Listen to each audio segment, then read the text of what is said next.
Halo teman-teman Info Fotografi, apa kabarnya? Semoga dalam keadaan sehat selalu. Hari ini saya ditemani lagi oleh Mas Erwin Mulyadi. Dan di depan kita tentunya teman-teman bisa lihat lensa yang super telefoto yang panjang banget. Kita punya dua lensa untuk kita bahas hari ini dan juga pengalaman kita. Nah, yaitu lensa dari Canon RF 400 mm f2,8 dengan lensa satunya lagi nih 600 mm f4. Nah, tapi mana nih Mas Erwin lensanya? Langsung ambil ya. Ya. Wah, ini dia nih. Wah, ini dia. Sekalian sama tasnya ya. Ya bisa lihat juga. Ini juga dapat tas yang sama sih. Jadi ini memang kelihatan ya dapat tas khusus yang didesain pas sama lensanya. Iya. Dengan material yang bagus juga. Mantap untuk dibawa. Kita langsung lihat aja. Oke. Isinya sekalian ambil lensanya ya. Jadi ini adalah yang 600 karena yang tadi ini kan ini 400 f2,8. Iya. Nah, yang ini adalah luar biasa. 600. Kita coba lihat dulu di taruh meja. Dulu ini. Ya. Kemudian ini saya turunkan dulu. Yap. Yes. Oke, ini dia teman-teman lensanya yang 600. Jadi ini kalau kita lihat ada landscape. Landscape. Tutup lensa. Sekali. Dan ya hoodnya juga sama dalam keadaan terbalik saat dia disimpan di tas. Jadi kita copot dulu, tolong dibantu melepas. Ya, oke, ditarik seperti ini aja. Ini aja ya. Ya, ini landscape-nya teman-teman dari semacam kain ya, seperti ini ya, bukan dari plastik. Ya, ini yang soft. Nah, untuk hoodnya sendiri tentunya dia sistem yang kuncian. Jadi ini kalau kita tarik, nah, ya sama, lebih panjang, hampir sama. Ya, panjang. karena ini 600 mm, sedikit lebih panjang. Tapi sekilas kita lihat dari ininya mirip-mirip panjangnya. Yang 600 mm sedikit lebih panjang, tapi secara sekilas hampir sama. Dan juga diameter depannya itu mirip ya ininya. Ya, ininya namanya ini hampir sama ya. Jadi luar biasa. Sampai gede banget nih lensa tergede yang pernah saya lihat ya di sini dua ini. Ya udah kita supaya tempatnya nggak penuh ya, kita taruh di bawah dulu. Nah, biar dulu ya. Teman-teman bisa lihat lebih jelas di sini yang 600 mm f4. Ya, ukurannya hampir sama diameternya karena bukaannya ya Mas Erwin ya. Ya, bukaannya berbeda. Yang ini f2,8, yang ini lebih kecil f4. Kalau misalnya 600 ini dibikin f2,8 nggak kebayang ya. Besar sekali. Karena ya memang lensa itu kalau kita belum terlalu paham ya, mungkin menyangkanya kalau f4 itu kan kecil gitu. Tapi f4 di focal 600 sebetulnya ada rumusnya loh. Jadi focal lensa dibagi sama diafragma. Gampangnya gini deh, misalnya ini kan 600 nih. Ya. Dibagi 4 aja, bagi dan itu 4. adalah 15 cm. 15 cm. Diameternya f4 itu, lubangnya itu 15 cm. Bayangin aja sebesar ini gitu. Ya. Ini juga hampir sama. Makanya bisa dibilang walaupun dia f2,8, di sini f4, tapi diameter aperture-nya hampir sama, sekitar 15 cm. Oke, sebelum kita sharing tentang pengalaman kita, motret olahraga dan juga foto burung di alam liar. Nah, ini kita bahas dulu nih feature-feature dari lensa ini tentunya ya Mas Erwin ya. Iya dong. Oke, gimana Mas? Dari bobotnya dulu mungkin ya. Boleh, ya. Ini bisa dilihat di spesifikasinya bobotnya itu 3 kg. Jadi termasuk memang lumayan berat, tapi umumnya lensa tele yang profesional sama ya, semua beratnya kurang lebih segini. Dia juga hampir sama, 3 kg. Dan kita bisa lihat yang unik pertama kali adalah di kedua lensa ini tersedia filter yang tempatnya di belakang. Ya. Di sini nih. Iya. Ini juga menarik. Ya. Iya. Filter juga ukurannya kecil gitu karena tidak harus dipasang di depan. Kebayang ya kalau di depan mau sebesar apa dan tentu mahal sekali. Iya. Di sini juga ada filternya. Iya. Kemudian tentunya ini sudah disediakan untuk ditempatkan di atas tripod atau monopod karena memang nggak mungkin kita taruh di atas kamera ya tripodnya, pasti di atas lensanya supaya balance. Seperti itu. Di lensa ini dua-duanya lensa fix, tentunya nggak bisa di zoom, jadi putaran yang besar ini bukan zoom ya, ini adalah manual fokus. Dan karena lensanya ini pakai teknologi USM yang autofokusnya cepat, jadi dari pengalaman Ya saya sih malah jarang pakai manual fokusnya ya, autofokusnya udah cepat sekali. Di samping, nah ini kita bisa mulai jelajahin ya, ada pilihan aktif atau tidak aktifnya stabilizer di lensa ya, ini kan berarti OIS. Betul. Kemudian ada modenya, mode 1, 2, 3, yang satu adalah mode yang standar, yang dua panning, yang ketiga itu untuk kalau kita di jendela bidiknya tidak distabilkan, tapi pas di foto dia harus stabil. Ya, lain-lain di bawahnya ada pengaturan kayak fokus preset. Jadi ini bagus juga, ada kita bisa nentuin jarak fokus yang kita mau dan disimpan. Jadi kalau kita mau cepat, dia bisa masuk ke fokus yang tertentu nih. Jadi kayak buat sport atau wildlife itu cocok. Dan ada kecepatan manual fokus, kalau mau yang diputar dia cepat atau diputar dia pelan-pelan bisa. Ya, di belakang ada tuas untuk menentukan area fokusnya mau full atau fokus yang dekat-dekat aja, misalnya dari 4,2 meter. Omong-omong jarak fokus minimumnya 4,2 meter dia ya. Jadi memang lensa tele dia nggak bakal bisa fokus yang dekat banget. Yang ini 2,5. Oh, yang ini 2,5. Ya, lebih pendek lagi. Karena ini 400 mm. Yes, oke. Gitu. Ngomong-ngomong, Canon itu zaman DSLR sudah punya lensa yang seperti ini juga, Mas Erwin, 400 mm dan 600 mm.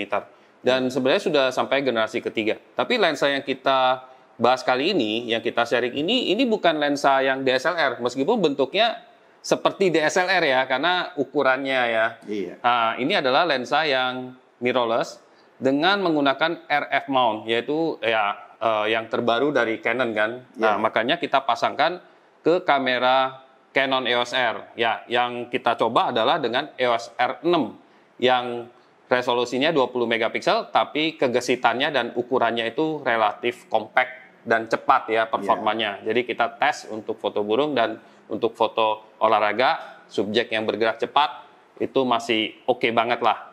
Meskipun lensa ini lensa mirrorless, tapi juga karena focal length-nya 400 mm dan konstruksinya weather shield ya, jadi tahan cuaca, debu, air, dan sebagainya, ya otomatis juga tidak bisa dibikin kecil banget. Tapi Canon sudah berusaha ya membuat lensa yang sekompak mungkin ya. Nah, ini beratnya 3 kiloan. Nah, 3 kilo ini sebenarnya dipadukan dengan kamera EOS R yang juga di bawah 1 kilo ini sebenarnya bisa untuk handheld. Jadi kalau saya pegang begini, ini buktinya ya. Saya bisa handheld seperti ini. Tapi tentunya kalau misalnya kelamaan ya, misalnya untuk event yang panjang seperti pengalaman saya foto olahraga rugby misalnya, atau sepak bola atau apapun ya yang olahraga lapangan, tentunya akan sangat melelahkan ya kalau lebih dari 10 menit seperti ini. Jadi untungnya biasanya kita menggunakan monopod atau tripod, tapi monopod lebih preferred karena monopod itu lebih memudahkan kita untuk pindah-pindah. Nah, ngomong-ngomong tentang jarak fokalnya 400 mm, ini sangat ideal untuk field sport ya, yang di lapangan. Karena di mana fotojurnalis atau fotografer tentunya tidak elok kalau misalnya ikut masuk ke lapangan terus lari-lari mendekati si pemainnya untuk mendapatkan foto yang bagus. Kan nggak mungkin ya, apalagi dalam keadaan setting profesional. Jadi 400 mm itu menurut saya sangat cukup untuk kita berdiri di samping lapangan dan kita bisa dapatin cukup actionnya itu cukup ketat ya. Jadi kita bisa lihat ekspresinya, kita bisa lihat action antar 2-3 pemain di situ. Nah, itu keuntungannya. Dan karena bukaannya f2.8, ini juga sangat membantu sekali kalau misalnya teman-teman banyak foto sport atau foto action di kondisi malam hari. Ya, itu dia. Banyak event-event soalnya sepak bola ya kan, yang diadakan malam hari supaya yang nonton banyak kan gitu ya. Nah, itu cahaya stadion itu biasanya sangat terbatas dibandingkan dengan cahaya matahari, dan f2.8 ini sangat membantu, apalagi juga yang namanya indoor sport. Nah, itu juga f2.8 ini akan sangat membantu sekali. Dan saat saya mencoba untuk foto rugby-nya ini, ya tentunya dengan sistem kamera mirrorless yang punya autofocus yang lebih, menurut saya lebih pintar ya Mas Erwin ya. Dia bisa deteksi face detection, kita bisa aktifkan misalnya, atau kita bisa gunakan juga tipe-tipe lain seperti zone focus. Nah, itu sangat membantu sekali. Dan juga trackingnya terasanya lebih real time aja ya dengan EOS R6 atau 5 mungkin atau dan yang 3 ya tentunya udah enak banget pergerakannya. Dan dalam pertandingan rugby ini dia adalah sport yang banyak banget orangnya. Jadi istilahnya kadang-kadang face and eye detection itu kayaknya nggak begitu cocok, tapi saya menggunakan zone ya, zone system. Itu bisa tracking badannya. Wah, dengan f2,8 atau f3,5 itu saya bisa dapat depth of field yang cukup. Nah, tentunya sebagai lensa fix ya, tentunya agak sedikit repot kalau misalnya tiba-tiba si subjeknya terlalu mendekat dengan kita, ya kan? Nah, beda dengan lensa misalnya 70-200 yang dimana cukup wide dan ini. Jadi memang kendalanya untuk lensa fix seperti itu.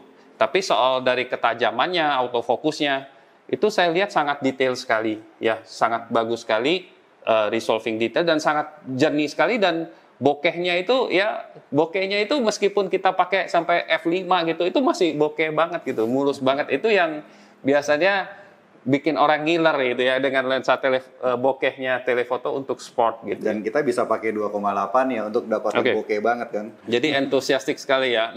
Nah sekarang gimana nih pengalaman Mas Erwin yang banyak menggunakan 600 mm dan mungkin ada tambahan-tambahan nih yang saya belum sebutin dari teknologi baru ini. Ya, kita langsung ke perbedaan vokalnya aja sebetulnya. Karena dia 400 mili itu bisa buat sport, tapi kalau untuk satwa liar apalagi kayak burung, bahkan 400 tuh masih agak terasa kurang tele. Makanya tersedia yang 600 mili bila dibutuhkan ya. Misalnya kayak kita nggak bisa mendekati ke satwanya atau burung, dan ternyata benar dengan 600 mili ini pas banget ya. Karena kalau kita terlalu dekat biasanya sulit, burungnya juga lari atau terbang gitu ya. 600 ini pas. Dan tadi juga salah satu yang dibahas 2,8 di lensa ini penting untuk sport, salah satunya karena sport itu sering di tempat gelap kan. Sementara kita butuh shutter cepat. Dan shutter cepat kalau F-nya F4 aja ISO-nya bakal naik kalau malam. Nah, enaknya ini walaupun dia F4, F4 tuh ya udah pas banget kalau misalnya mau 2,8 udah besar sekali pasti lensanya. Terlalu besar.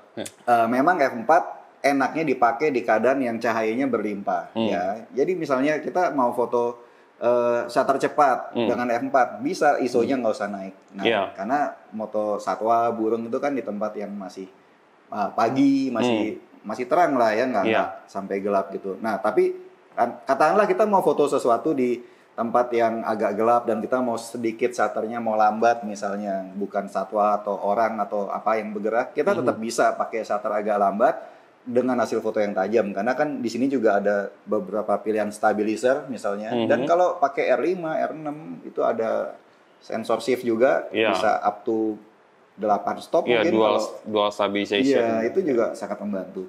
Nah, dengan vokal 600 ini memang enak banget, walaupun F4 itu bokehnya blur sekali. Jadi dan animal detection di R6 yang saya aktifkan itu mengagumkan sih. Jadi bisa dibilang saya tidak usah susah payah misalnya memilih titik fokus untuk ke bagian mana gitu. Dia akan mendeteksi sendiri, oh ini loh yang namanya animal. Dia tahu bahkan kalau si matanya kelihatan, dia akan langsung deteksi ke matanya. Itu juga keren. Mata burung atau burungnya kepalanya langsung dikotakin gitu. Kecil. Langsung tapi dikotak kecil. Kalau agak jauh ya itu kotaknya ke badannya burungnya ya. Jadi itu trackingnya juga pengenalan itunya udah makin bagus ya sekarang dibandingkan dengan era yang dulu. Memang lensa sebagus ini dari dulu juga ada, tapi zaman sekarang dibantu lagi sama kecerdasan autofocus kamera modern gitu.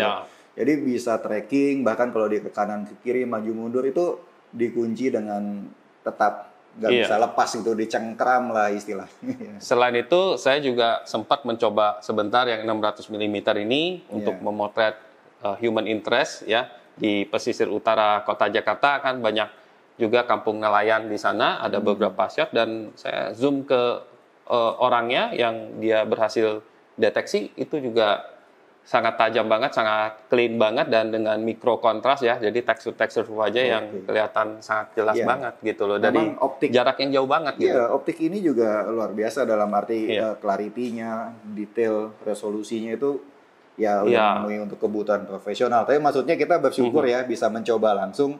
Benar-benar sebening itu optiknya gitu loh. Dan ini juga mudah dibersihin meskipun cukup besar ya. Dia ada fluorine coating. Jadi kalau kena debu atau sedikit jejak jari apa segala macam, kita cukup mudah aja lap gitu. Jadi kita nggak usah khawatir. Terus ada hood yang sebesar ini untuk proteksi tambahan ya, seperti itu. Sekarang kita ngomongin tentang harga, dan sebenarnya lensa-lensa seperti ini cocok untuk siapa, ya kan? Nah, soal harganya sendiri, harga dua lensa ini sebenarnya agak mirip-mirip juga, yaitu di atas 250 juta, tapi belum sampai 300 juta nih Mas Erwin. Ya, bisa dibilang jadi di bawah 300 juta. Cukup premium ya untuk teman-teman yang bekerja di fotografi. Cukup premium untuk teman-teman yang sebagai fotografer profesional atau amatir yang entusias ya. Nah, ini menurut Mas Erwin nih, nah ini rekomendasi untuk siapa nih dan untuk foto apa? Ya, kalau lensa tele tentunya kebutuhan yang sesuai lah ya, ada jurnalis, sport, wildlife. Tapi kalau ditanya untuk siapa, biasanya sih bisa ditujukan kepada perusahaan media ya, yang punya kantor berita, yang punya ya bisa dibilang deretan inventory yang siap dibawa oleh jurnalisnya misal gitu. Tapi kalau ada yang memang secara individu ingin punya karena hobi atau karena pekerjaan, ya tentunya silahkan aja. Ini bisa diakuisisi ya atau dibeli ya. Udah dijamin sangat bagus dari konstruksinya maupun kualitas gambarnya. Dan saya setuju yang kata Mas Erwin bahwa fotojurnalis yang sering liputan ya, kegiatan olahraga, ini dua lensa ini adalah lensa yang favorit, yang biasanya menjadi rebutan kalau tersedia ya kan di kantor ya. Jadi ini ideal banget. Dan juga tergantung teman-teman yang entusias di bidangnya, mungkin misalnya memotret mungkin anaknya yang atlet ya, ingin mendapatkan hasil foto yang luar biasa dari pinggir lapangan ya. Nah, ini kenapa enggak gitu kan? Ya kan? Yang pastinya kita pakai monopod atau tripod, terus kita bisa enjoy fotografi dan menghasilkan hasil yang sangat profesional. Ya, kurang lebih begitu aja ya Mas Erwin ya. Sharing tentang lensa ini, baik maupun feature dan juga pengalaman kita. Mudah-mudahan teman-teman menjadi lebih terinform tentang adanya lensa telefoto dari Canon yang sekarang ini sudah disiapkan untuk sistem mirrorless. Nah, ini sesuatu banget ya. Jangka panjang. Iya. Oke, sampai jumpa lagi di review berikutnya. Oke, bye-bye.